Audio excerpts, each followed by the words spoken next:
భక్తులారా, ఈరోజు మనం చెప్పుకోబోయే ఈ కథ కేవలం ఒక కల్పితగాథ కాదు. ఇది మన చుట్టూ ఉన్న అనేక మధ్యతరగతి కుటుంబాల కళ్ల ముందు కదిలాడే ఒక చేదు నిజం. కన్న తల్లిదండ్రులను భారంగా భావించే ఈ సమాజంలో ఎంతోమంది తల్లిదండ్రులు తమ సర్వస్వాన్ని ధారపోసి పెంచిన బిడ్డల నుంచే అవమానాలను, వెలివేతను ఎదుర్కొంటున్నారు. మీ ఇంట్లో కూడా ఇలాంటి పరిస్థితులు ఉన్నాయా? మీరు కూడా మీ పిల్లల కోసం అన్నీ త్యాగం చేసి చివరకు ఒంటరితనంతో బాధపడుతున్నారా? మీ కష్టానికి తగిన ప్రతిఫలం లభించడం లేదని కుమిలిపోతున్నారా?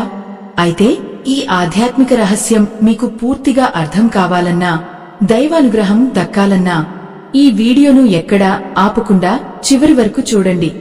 ఒక చిన్న పల్లెటూరిలో రామయ్య, శాంతమ్మ అనే దంపతులు నివసించేవారు. రామయ్య ఒక సామాన్యమైన గుమాస్తాగా పనిచేస్తూ వచ్చిన కొద్దిపాటి జీతంతోనే ఇల్లు గడుపుతూ ఉండేవారు. వారికి రవీంద్ర అనే ఒకే ఒక్క కుమారుడు. ఆ కొడుకే వారి సర్వస్వం. రవీంద్రను గొప్ప చదువులు చదివించాలని, వాడు లోకల్లో అందరికంటే ఉన్నతమైన స్థానంలో ఉండాలని ఆ దంపతులు రాత్రింబగళ్లు కష్టపడేవారు. రామయ్య తన చెప్పులు అరిగిపోయినా కొత్తవి కొనుక్కోకుండా ఆ డబ్బును కొడుకు చదువు కోసం దాచేవాడు. శాంతమ్మ పాత చీరలనే మళ్లీ మళ్లీ ఉతుక్కుని కట్టుకుంటూ రవీంద్రకు మాత్రం పండుగలకు కొత్త బట్టలు కుట్టించేది. రవీంద్ర కూడా చిన్నప్పుడు తల్లిదండ్రుల పట్ల ఎంతో ప్రేమగా ఉండేవాడు. కాని కాలం గడిచే కొద్దీ చదువు పూర్తి చేసుకుని నగరంలో ఒక పెద్ద సంస్థలో ఉన్నత ఉద్యోగం సంపాదించిన తర్వాత రవీంద్ర మనస్తత్వంలో మార్పు రావడం మొదలైంది. అతనికి నగరంలోని విలాసవంతమైన జీవితం, అక్కడి ఆడంబరాలు అలవాటయ్యాయి. మెల్లగా తన తల్లిదండ్రుల పేదరికం, వారి వేషధారణ, గ్రామీణ యాస అతనికి సిగ్గుచేటుగా అనిపించసాగాయి. తన స్నేహితులకు గాని, సహోద్యోగులకు గాని తన తల్లిదండ్రుల గురించి చెప్పడానికి అతను వెనుకాడేవాడు. కొంతకాలానికి రవీంద్రకు ఒక ధనవంతుల ఇంటి అమ్మాయితో పెళ్లి నిశ్చయమైంది. ఆ పెళ్లి సమయంలో రవీంద్ర చేసిన పని రామయ్య మనసును తీవ్రంగా గాయపరిచింది. పెళ్లి పీటల మీద కూర్చున్నప్పుడు అత్తవారి తరపు బంధువులు రామయ్య గురించి అడిగితే, వీరు మా ఇంట్లో పనిచేసేవారు, మమ్మల్ని పెంచి పెద్ద చేసినవారు అని అబద్ధం చెప్పాడు. కన్నతండ్రిని పనివాడని చెప్పిన ఆ మాటలకు రామయ్య కళ్ళు చెమ్మగిల్లాయి. కాని కొడుకు పరువు పోకూడదని, వాడు సంతోషంగా ఉండాలని ఆ బాధను గుండెల్లోనే దాచుకుని మౌనంగా ఉండిపోయాడు. వివాహం తర్వాత రవీంద్ర తన భార్యతో కలిసి నగరంలోని ఒక పెద్ద మేడలో నివసించసాగాడు. తల్లిదండ్రుల మీద ఉన్న కనీస బాధ్యతతో వారిని తన దగ్గరకు తీసుకువెళ్లాడు. కాని అది ప్రేమేమీ కాదు, కేవలం లోకం తిట్టుకుంటుందనే భయం మాత్రమే. అక్కడ శాంతమ్మ, రామయ్యలకు నరకం కనిపించింది. రవీంద్ర భార్య సుమతికి ఆ వృద్ధులను చూడటమే ఇష్టం ఉండేది కాదు. వారు తిన్న కంచాలను కడగడానికి కూడా ఆమె అసహించుకునేది. రవీంద్ర కూడా భార్య మాటకు వశమైపోయి కన్నవారిని చిన్నచూపు చూడటం మొదలుపెట్టాడు. ఒకరోజు రాత్రి భారీ వర్షం పడుతోంది. నగరంలో చలిగాలులు వీస్తున్నాయి. రవీంద్ర ఇంట్లో ఒక పెద్ద విందు ఏర్పాటు చేశాడు. అతని కార్యాలయ యజమానులు, ఉన్నతాధికారులు ఆ విందుకు వస్తున్నారు. అప్పుడు రవీంద్ర తన తల్లిదండ్రుల దగ్గరకు వచ్చి, చూడండి, నా హోదాకు తగ్గట్టుగా ఇక్కడ పెద్దవారు వస్తున్నారు. మీ పాత బట్టలతో, మీ ముసలి రూపాలతో వారి ముందు కనిపిస్తే నాకు అవమానం. కాబట్టి మీరు ఈ రాత్రికి బయట వరండాలో ఉండండి అని నిర్దాక్షిణ్యంగా చెప్పాడు. ఆ వయసులో, ఆ గడ్డకట్టే చలిలో వారు బయట వరండాలో ఒక మూల కూర్చున్నారు. శాంతమ్మ వణుకుతూ భర్త భుజంపై తలవాల్చింది. మనమేం పాపం చేశాం రామయ్య, మన కొడుకే కదవాడు అని వెక్కి వెక్కి ఏడ్చింది. రామయ్య కళ్లు మూసుకుని మౌనంగా ఉండిపోయాడు. ఆ దంపతుల కన్నీరు ఆ వర్షపు నీటిలో కలిసిపోయాయి. కాని ఆ రాత్రి దైవం వారి వేదనను గమనించింది. మరుసటి రోజు ఉదయం రవీంద్ర జీవితంలో ఎవరూ ఊహించని ఒక వింత సంఘటన చోటు చేసుకుంది. నిద్రలేవగానే అతనికి మాట రాలేదు. గొంతులో ఏదో అడ్డం పడినట్లు శబ్దం బయటకు రాకుండా ఆగిపోయింది. ఎంతో ప్రయత్నించాడు, కాని కేవలం అస్పష్టమైన శబ్దాలే వినిపించాయి. రవీంద్ర భార్య సుమతి కంగారుపడి నగరంలోని అతిపెద్ద వైద్యులను పిలిపించింది. ఎందరో నిపుణులు వచ్చి పరీక్షించారు. అత్యాధునిక యంత్రాలతో స్కాన్లు తీశారు. అన్ని పరీక్షలు జరిగాయి కాని ఫలితం శూన్యం. రవీంద్ర శరీరంలో ఎటువంటి లోపం లేదని, శ్వాసకోశ వ్యవస్థ అంతా బాగుందని, కాని అతడు ఎందుకు మాట్లాడలేకపోతున్నాడో అర్థం కావడం లేదని వైద్యులు తలలు పట్టుకున్నారు. నిన్నటి వరకు తన హోదా గురించి, తన వైభవం గురించి ఎంతో గర్వంగా, అహంకారంతో మాట్లాడిన ఆ నోరు నేడు ఒక్కసారిగా మూగబోయింది. ఆ విందులో పాల్గొన్న గొప్ప వ్యక్తులు, ధనవంతులు ఎవరూ అతనికి సహాయం చేయలేకపోయారు. విలాసవంతమైన ఆ మేడలో ఒక రకమైన భయానక నిశ్శబ్దం అలుముకుంది. అప్పుడు ఆ ఇంటి మూలన ఉన్న చిన్న చీకటి గదిలో రవీంద్ర తల్లిదండ్రులు శాంతమ్మ మరియు రామయ్య తమ కొడుకు పరిస్థితి చూసి విలవలలాడిపోయారు. వాడు తమను అవమానించాడని, బయట గడ్డకట్టే చలిలో గడపమన్నాడని వారు ఒక్క క్షణం కూడా ఆలోచించలేదు. కన్నప్రేమ కదా. శాంతమ్మ తన కళ్లల్లో నిరంతరం ప్రవహిస్తున్న నీళ్లను తుడుచుకుంటూ దేవుడి పటము ముందు దీపం వెలిగించింది. రామయ్య తన కొడుకు మంచం పక్కన కూర్చుని తల నిమురుతూ ఉండగా రవీంద్ర కళ్లలో విపరీతమైన భయం కనిపించింది. తన సంపద, తన చదువు, తన చుట్టూ ఉన్న ఆడంబరాలు ఏవీ తనను కనీసం మాట్లాడేలా కూడా చేయలేకపోతున్నాయని అతనికి మెల్లగా అర్థం కాసాగింది. అందుకే మన పెద్దలు ఒక మాట చెప్పారు, తల్లిదండ్రుల కన్నీరు నేలపాలైతే ఆ వంశం వృద్ధి చెందదు, ఆ వ్యక్తికి జీవితంలో ఎన్నటికీ నిజమైన శాంతి లభించదు అని ధర్మశాస్త్రాలు ఘోషిస్తున్నాయి. రవీంద్ర చేసిన తప్పు అతనికి ఒక అదృశ్య శాపంగా మారింది.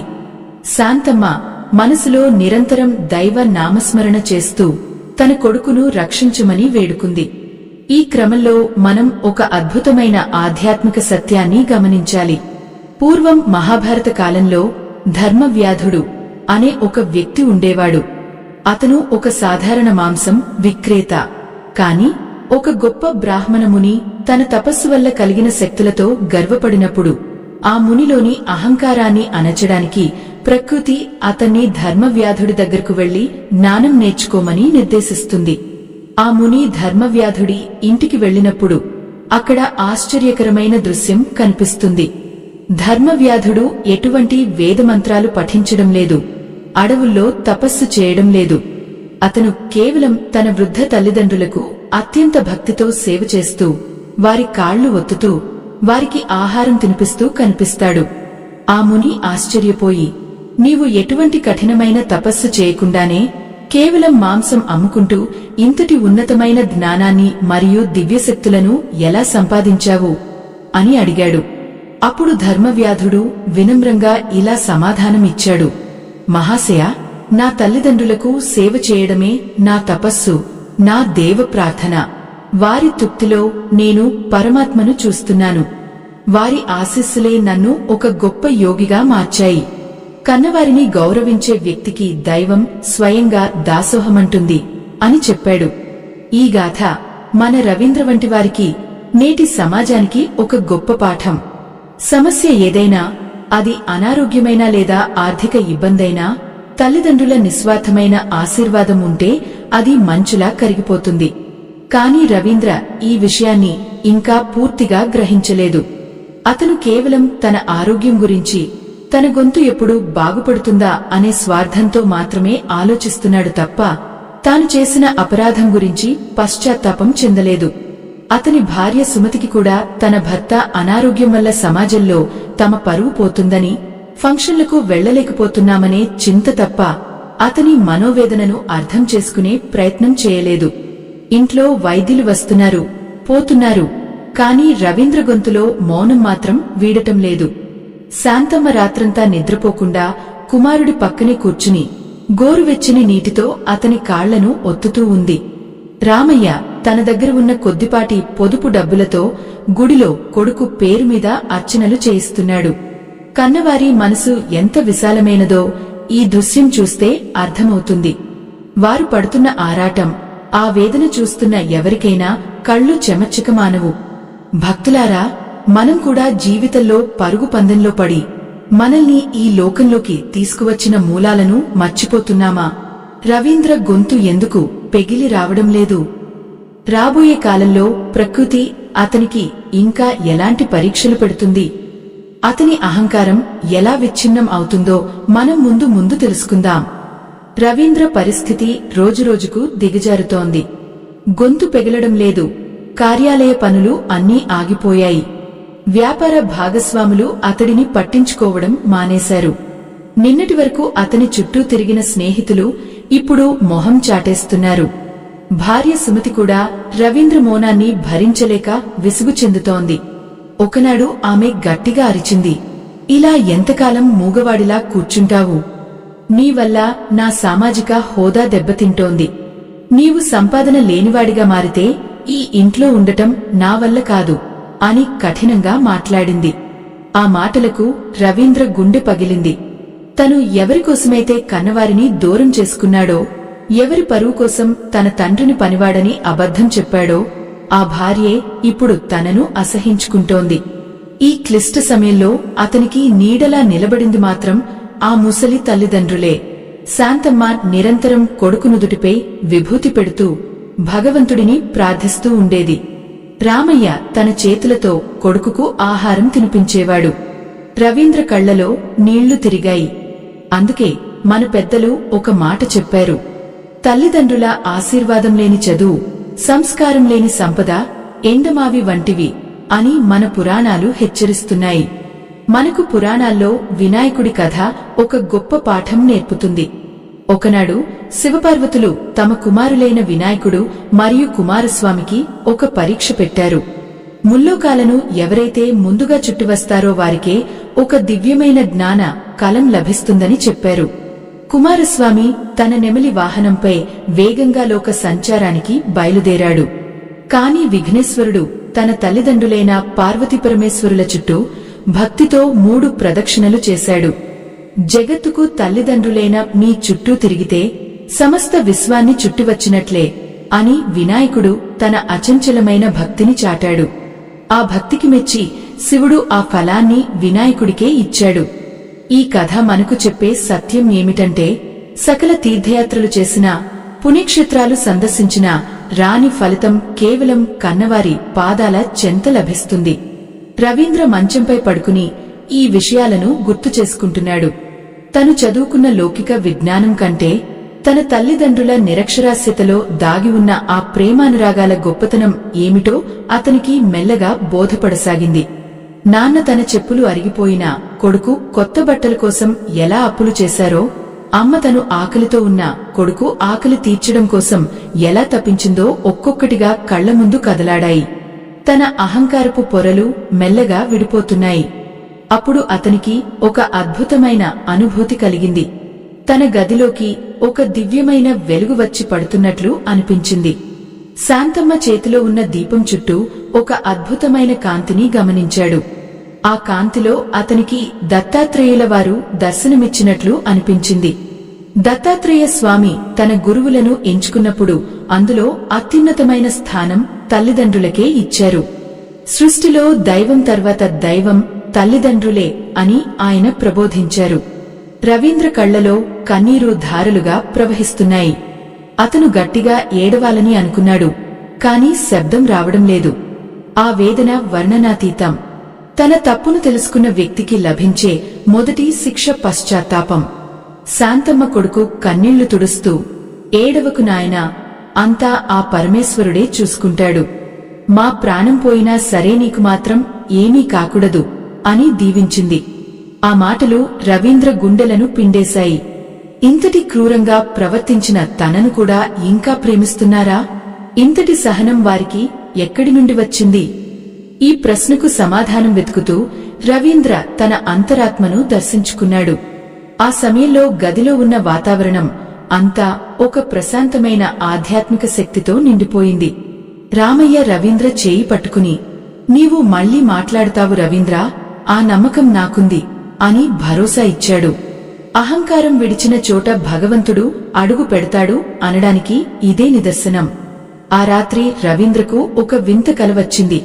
అందులో ఒక ముసలి సన్యాసి వచ్చి అతనికి ఒక రహస్యం చెప్పారు. ఆ సన్యాసి ప్రశాంతమైన వదనంతో రవీంద్ర వైపు చూస్తూ, నాయనా, నీవు కోల్పోయినది కేవలం మాట మాత్రమే కాదు, నీ మూలాలతో ఉన్న అనుబంధాన్ని కూడా తెంచుకున్నావు. ఏ నోటితోనైతే నిన్ను ఈ లోకానికి పరిచయం చేసిన తల్లిదండ్రులను తృణీకరించావో ఆ నోటికి ప్రకృతి విరామం ఇచ్చింది.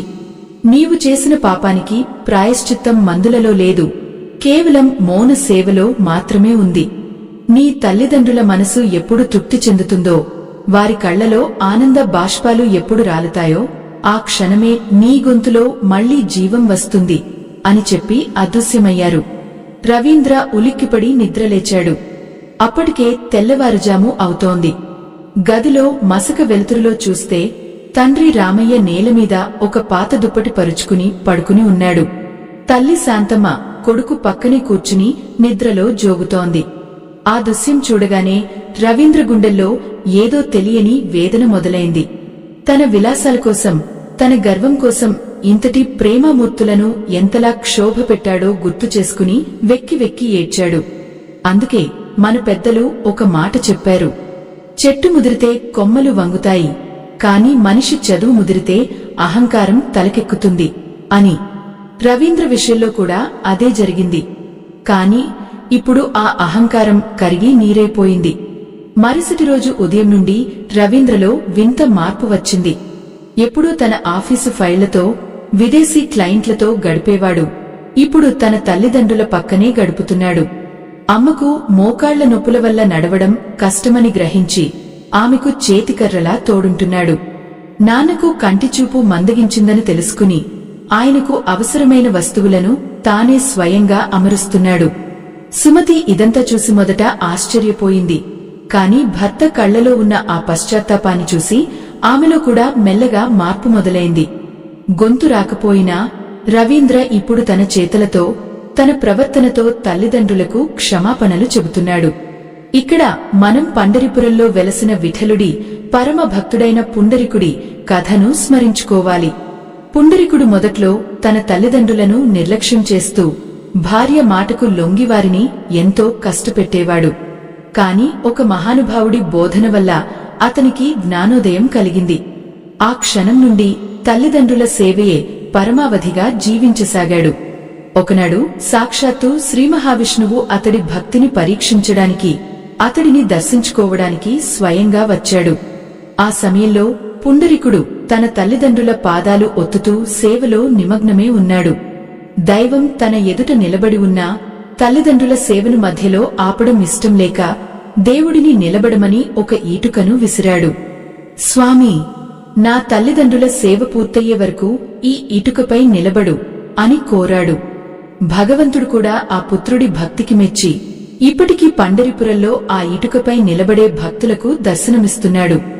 దైవం కంటే తల్లిదండ్రుల సేవ గొప్పదని నిరూపించిన ఈ గాథ రవీంద్ర జీవితానికి ఒక దిక్సూచిగా మారింది. రవీంద్ర ప్రతిరోజు తన తల్లిదండ్రులకు పాదాభివందనం చేయడం అలవాటు చేసుకున్నాడు. ఒకనాడు రామయ్యకు హఠాత్తుగా ఊపిరి తీసుకోవడం ఇబ్బందిగా మారింది. రవీంద్ర కంగారుపడి నాన్నను తన భుజాలపై ఎత్తుకుని ఆసుపత్రికి పరిగెత్తాడు. పెద్ద కారు ఉన్నా ట్రాఫిక్ వల్ల ఆలస్యం అవుతుందని భావించి నాన్నను గుండెలకు హత్తుకుని సందుల గుండా నడుచుకుంటూ వెళ్తున్నప్పుడు అతనికి ఒక గొప్ప సత్యం అర్థమైంది. చిన్నప్పుడు తను నడవలేనప్పుడు నాన్న తనను ఇలాగే భుజాలపై మోశారు కదా, అప్పుడు నాన్నకు తాను బరువు అనిపించలేదు. మరి ఇప్పుడు నాన్న తనకు ఎందుకు బరువు అనిపించాలి? ఆలోచనతో రవీంద్ర కళ్లలో నీళ్లు తిరిగాయి. ఆసుపత్రిలో చేర్పించిన తర్వాత వైద్యులు త్వరగా స్పందించడంతో రామయ్య ప్రాణాపాయం నుండి తప్పించుకున్నారు. శాంతమ్మ కొడుకు పడుతున్న తపన చూసి, భగవంతుడా, నా కొడుకుకు మాట ఇవ్వు, వాడు నన్ను ఒక్కసారి అమ్మా అని పిలిస్తే చాలు, నా ప్రాణం పోయినా పర్వాలేదు అని ఆక్రందన చేసింది. తల్లి మనసు ఎప్పుడు తన సుఖం కోరుకోదు, బిడ్డ క్షేమమే కోరుకుంటుంది. ఈ అద్భుతమైన ఆధ్యాత్మిక ప్రయాణంలో భాగస్వాములవుతున్న మీకు ఒక చిన్న విన్నపం. మన ధర్మ ప్రచారానికి మరియు ఇలాంటి మరెన్నో జ్ఞానబోధక కథలను మీ ముందుకు తీసుకురావడానికి మీ సహకారం ఎంతో అవసరం. మీకు తోచిన చిన్న మొత్తాన్ని అయినా ఇక్కడ కనిపిస్తున్న స్కానర్ ద్వారా స్వచ్ఛందంగా విరాళం అందించి ఈ సేవలో పాలు పంచుకోగలరు. మీ సహాయం ఎందరికో జ్ఞాన వెలుగులు పంచడానికి ఉపయోగపడుతుంది. రవీంద్ర నిరంతర సేవ, తల్లిదండ్రుల కన్నీటి ప్రార్థనలు ఫలించే సమయం దగ్గరపడింది. కాని విధి అతనికి ఇంకా ఏ పరీక్ష పెట్టబోతోంది? ఆఖరి నిమిషంలో జరిగిన ఆ అద్భుతం ఏమిటో మనం తర్వాతి భాగంలో చూద్దాం. రామయ్యను వైద్యశాల నుండి ఇంటికి తీసుకువచ్చిన తర్వాత ఆ ఇంటి వాతావరణం పూర్తిగా మారిపోయింది. రవీంద్ర ఇప్పుడు తన సమయాన్ని కేవలం తన తల్లిదండ్రుల సేవకే అంకితం చేశాడు. నిన్నటి వరకు విదేశీ వ్యాపారాల గురించి, కోట్ల రూపాయల లాభాల గురించి ఆలోచించిన ఆ మేధస్సు ఇప్పుడు తన తండ్రికి సమయానికి మందులు వేయడం ఎలా, తన తల్లి మోకాళ్ల నొప్పులను ఎలా తగ్గించాలి అనే విషయాలపైనే లగ్నమైంది. రవీంద్ర తన ఖరీదైన కార్యాలయ దస్త్రాలను పక్కన పెట్టి తన తండ్రికి వార్తాపత్రిక చదివి వినిపించడం, ఆయనతో కలిసి తోటలో నడవడం వంటి పనులను ఎంతో ఇష్టంగా చేస్తున్నాడు. అతనికి మాట రాకపోయినా అతని కళ్ళు వేయి మాటలు చెబుతున్నాయి. ఆ కళ్లలో ఇప్పుడు అహంకారపు ఛాయలు లేవు. కేవలం పశ్చాత్తాపం మరియు నిస్వార్థమైన ప్రేమ మాత్రమే కనిపిస్తున్నాయి. తన భర్తలో వచ్చిన ఈ గొప్ప మార్పును చూసి సుమతి హృదయం కూడా ద్రవించింది.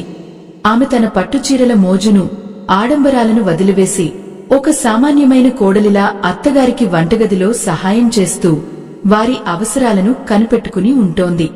ఆ విశాలమైన భవంతి ఇప్పుడు ఒక దేవాలయంలా పరిమళిస్తోంది. అందుకే మన పెద్దలు ఒక మాట చెప్పారు, కన్న తల్లిదండ్రుల మనసు నొప్పించి కాశీకి వెళ్లి గంగలో మునిగినా పాపం పోదు, కాని వారిని సంతోషపెడితే ఇంట్లోనే సకల తీర్థాల పుణ్యం లభిస్తుంది అని ధర్మశాస్త్రాలు ఘోషిస్తున్నాయి. ఈ పరమ సత్యాన్ని మనం శ్రీకృష్ణ పరమాత్ముని జీవితం నుండి గ్రహించాలి.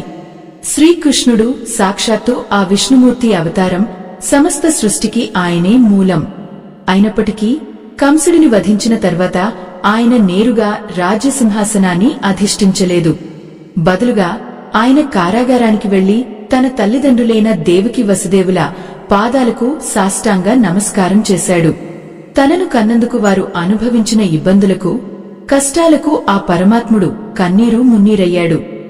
భగవంతుడే తన తల్లిదండ్రుల పట్ల అంతటి వినయాన్ని, భక్తిని ప్రదర్శిస్తే రక్తమాంసాలతో కూడిన సామాన్య మానవులమైన మనం ఎంతటి బాధ్యతతో మెలగాలో ఆలోచించండి. కృష్ణుడు తన తల్లిదండ్రులకు సేవ చేయడం ద్వారా లోకానికి ఒక గొప్ప సందేశాన్ని ఇచ్చారు. తల్లిదండ్రుల ఆశీర్వాదం ఉంటేనే ఏ కార్యమైనా సఫలమవుతుందని ఆయన ఆచరించి చూపారు. రవీంద్ర ఇప్పుడు అదే మార్గంలో నడుస్తున్నాడు. ఒకనాడు సాయంత్రం వేళ ఆకాశం ఎర్రటి రంగును సంతరించుకుంది. పక్షులు తమ గూళ్లకు చేరుకుంటున్నాయి. రవీంద్ర తన తండ్రిని చక్రాల కుర్చీలో కూర్చోబెట్టుకుని వరండాలోకి తీసుకువచ్చాడు. అక్కడ చల్లని గాలి వీస్తోంది. రామయ్య తన కొడుకు చేతిని గట్టిగా పట్టుకుని, నాయనా రవీంద్ర, నీవు మాట కోల్పోయినా మాకు ఏమీ బాధలేదు. ఎందుకంటే నీవు మాతో గడుపుతున్న ఈ క్షణాలు, నీవు చూపిస్తున్న ఈ ప్రేమ మాకు 100 మాటలతో సమానం. నీవు మమ్మల్ని మళ్లీ నీ గుండెలకు హత్తుకున్నావు, అదే మాకు చాలు అని గద్గద స్వరంతో అన్నాడు. శాంతమ్మ పక్కనే నిలబడి ఆ దృశ్యాన్ని చూస్తూ కళ్లు తుడుచుకుంది. రవీంద్ర మనసులో ఏదో తెలియని అలజడి మొదలైంది. తన తండ్రి అన్న ఆ మాటలు అతని గుండెలను పిండేశాయి. తను చేసిన అపరాధానికి ప్రకృతి తన గొంతును తీసుకున్నా తన తల్లిదండ్రులు మాత్రం తనను ఇంకా దైవంలా ప్రేమిస్తున్నారని అర్థమైంది. అతను గట్టిగా ఏడవాలనుకున్నాడు. ఆ వేదనను బయటకు పంపాలనుకున్నాడు. తన గొంతులో ఒక రకమైన ఒత్తిడి పెరుగుతోంది. అది కేవలం శారీరకమైనది కాదు, అది అతని అంతరాత్మ నుండి వస్తున్న తపన. రవీంద్ర మోకాళ్లపై కూలబడి తన తండ్రి పాదాలను తన కన్నీళ్లతో తడిపేశాడు. క్షమించమని సైగలు చేస్తూ తన తలని తండ్రి ఒడిలో పెట్టుకున్నాడు. రామయ్య తన వణుకుతున్న చేతులతో కొడుకు తలను నిమురుతూ దీర్ఘాయుష్మాన్ భవ అని దీవించాడు. ఆ క్షణంలో ఆ చుట్టుపక్కల వాతావరణం అంతా ఒక దివ్యమైన శక్తితో నిండిపోయింది. రవీంద్ర శరీరంలో ఒక రకమైన విద్యుత్ ప్రవహించినట్లు అనిపించింది. గొంతులో ఉన్న ఆ మొండి అడ్డంకి మెల్లగా కరుగుతున్నట్లు అతనికి స్పష్టంగా తెలిసింది. తన తల్లిదండ్రుల కళ్లలో చూసిన ఆ క్షమాగుణం అతనికి కొత్త జీవితాన్ని ప్రసాదిస్తున్నట్లు అనిపించింది. పశ్చాత్తాపం అనే అగ్నిలో అతని అహంకారం పూర్తిగా దగ్ధమైపోయింది. ఇప్పుడు అతనిలో ఉన్నది కేవలం ఒక పుత్రుడి బాధ్యత మాత్రమే. ఆ రాత్రి రవీంద్ర నిద్రపోలేదు. నిరంతరం దైవ నామస్మరణ చేస్తూ తన తప్పుకు ప్రాయశ్చిత్తం చేసుకుంటూ గడిపాడు. తెల్లవారుజామున బ్రాహ్మీ ముహూర్తంలో ఒక వింత అనుభవం అతనికి ఎదురైంది. ఆ అద్భుతమేమిటి? రవీంద్ర గొంతు మళ్లీ పెగిలిందా? ఆ కుటుంబం మళ్లీ ఎలా ఒక్కటైంది? ఈ కథ యొక్క ముగింపు మనందరికీ ఎలాంటి పాఠాన్ని నేర్పుతుందో మనం ఆఖరి భాగంలో తెలుసుకుందాం. ఆ తెల్లవారుజామున గాలిలో ఒక రకమైన పవిత్రత నెలకొంది. పక్షుల కెలకిలారావాలు వినబడుతున్నాయి. రవీంద్ర తన గదిలో ఉన్న దైవపటం ముందు నిలబడి మనసారా ప్రార్థన చేసుకుంటున్నాడు. అతని కళ్లలో ఇప్పుడు స్వార్థం లేదు, కేవలం పశ్చాత్తాపం మాత్రమే ఉంది. తన తల్లిదండ్రులు అనుభవించిన ప్రతి బాధకు తనే కారణమని అతను అనువనువునా గ్రహించాడు. అప్పుడే కిటికీ గుండా సూర్య కిరణాలు అతని ముఖంపై పడ్డాయి. ఆ కాంతి అతనికి ఒక నూతన ఉత్తేజాన్ని ఇచ్చింది. రవీంద్ర తన తల్లిదండ్రుల దగ్గరకు మెల్లగా నడుచుకుంటూ వెళ్లాడు. వారు అప్పుడే నిద్రలేచి ఒకరి మొహం ఒకరు చూసుకుంటూ ప్రశాంతంగా ఉన్నారు. రవీంద్ర వారి పాదాల దగ్గర మోకరిల్లి తన తలని వారి పాదాల మీద ఉంచాడు.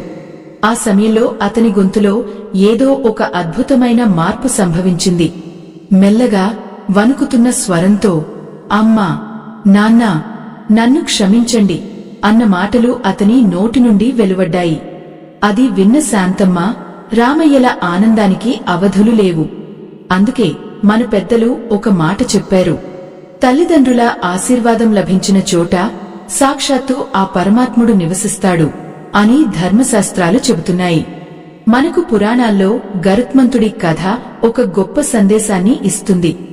గరుత్మంతుడు తన తల్లి వినతకు, కద్రువ వల్ల కలిగిన దాస్యం నుండి విముక్తి కలిగించాలని నిర్ణయించుకున్నాడు. ఆ దాస్యాన్ని పోగొట్టడానికి దేవలోకంలోని అమృతాన్ని తీసుకురావాలని కద్రువ షరతు పెట్టింది. గరుత్మంతుడు సామాన్యుడు కాదు. కాని తన తల్లి కోసం అతను ఇంద్రుడితో, సమస్త దేవతలతో పోరాడి అసాధ్యమైన అమృతాన్ని భూమికి తీసుకువచ్చాడు. తన తల్లి కళ్లలో ఆనందం చూడటమే తన ధ్యేయంగా భావించాడు. అందుకే గరుత్మంతుడిని మహాబలశాలి కంటే మాతృభక్తుడు అని పలవడానికే దైవం ఇష్టపడింది.